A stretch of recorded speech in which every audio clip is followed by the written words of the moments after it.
We think of gold and we think of treasure, right? Jewelry, bank vaults, pirate chests. But have you ever stopped to ask why? What is it about this one specific element that makes it so different, so important to us, way beyond just being expensive? Well, today we're going to crack open the atomic secret of gold. Okay, to get started, just try to wrap your head around this. If you take a single ounce of gold, that's about the weight of a slice of bread. You could stretch it into a wire that's 50 miles long. Or you could hammer it out into a sheet so thin it covers 300 square feet, and you could actually see light through it. I mean, no other metal even comes close. And that's not magic, it's pure physics. And that's the mystery we're gonna solve. So, as the materials scientist Bert says, if you really want to understand why gold is gold, you have to go on a journey. And we're not talking about a trip to a mine. We're going deep, deep inside the atom itself, because that's where the secrets are hidden. All right, so let's dive in. It turns out that everything that makes gold so special boils down to two fundamental secrets. Two little quirks at the atomic level that make it stand out from pretty much everything else on the periodic table. Okay, secret number one is all about how its atoms are packed together. Gold atoms arrange themselves in a pattern called a face-centered cubic structure, or FCC for short. The best way to picture it is to think of layers of tiny marbles stacked perfectly on top of each other. This structure is super stable, but it also lets those layers of atoms slide past one another really, really easily without the whole thing falling apart. Now here's where that gets really interesting. You look at other metals, right? Something like zinc, it's brittle. You try to bend it too much, it just snaps. Then you have iron, super strong but really tough to work with. But gold, with that special FCC structure, is in a league of its own when it comes to being ductile. It means the metal can bend and stretch and kind of flow when you put pressure on it instead of just breaking. This is why you can hammer into a leaf so thin it's see-through.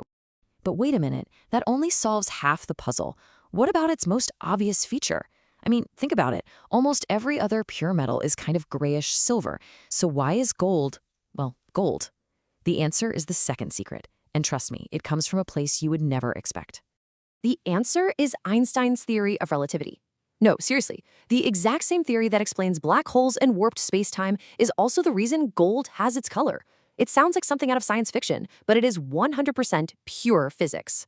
So here's how in the world that works. A gold atom has this huge, heavy nucleus, and its inner electrons are whipping around it at more than half the speed of light. At those insane speeds, relativistic effects kick in. The electrons actually get heavier, which pulls their orbits in a little tighter, and that changes the energy levels of the whole atom. And here's the kicker. That little shift makes gold atoms absorb blue light. So, if you take blue light out of the spectrum, what's left to bounce back to your eye?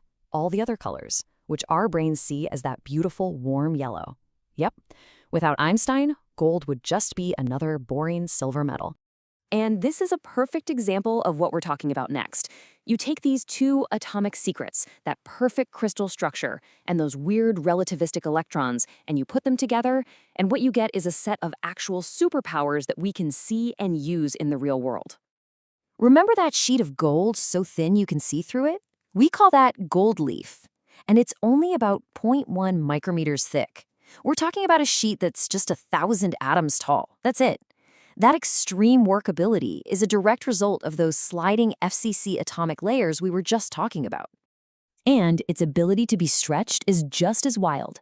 A single gram of gold, and that's about the weight of a paperclip, can be drawn into a wire nearly 2 miles long.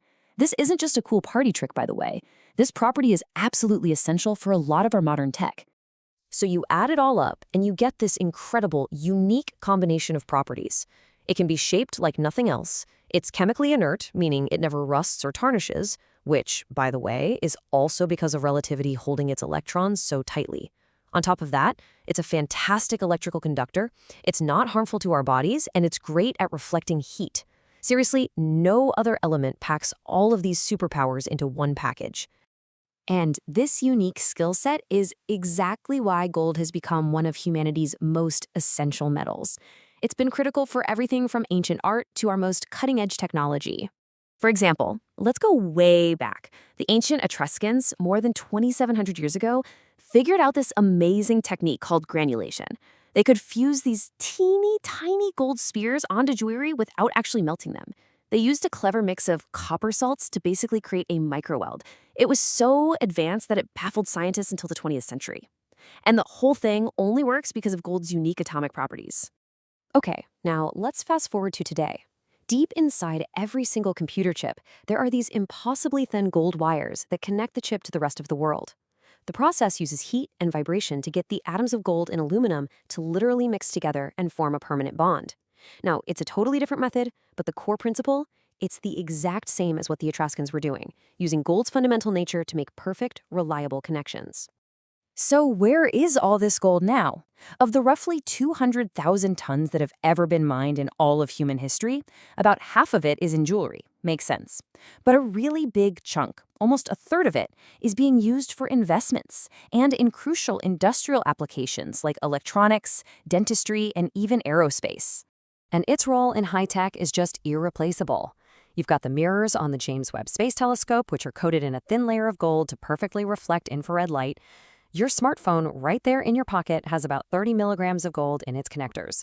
All told, our electronics habit uses up nearly 300 tons of gold every single year. And all of this brings us to what might be gold's most profound quality.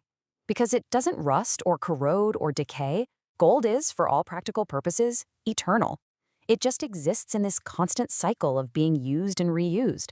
So every year, we mine around 3,000 tons of new gold, which takes a ton of energy. But we also recycle about 1,500 tons from old electronics and jewelry. That's a full third of the yearly supply. And get this, recycling gold uses about 90% less energy than digging it out of the ground. It's one of the most perfectly recyclable materials we have. And this leads to a truly incredible thought. Because it's eternal, because it can be reused infinitely, we never really consume gold. We just borrow it. A single gold atom inside the phone you're holding right now could have, at one point, been part of an Egyptian pharaoh's mask. It might have been in a Roman coin. And who knows, in the future, that exact same atom might end up coating the mirror of a spaceship heading for Mars. Gold isn't just a metal. It's a silent passenger, traveling with us through all of human history.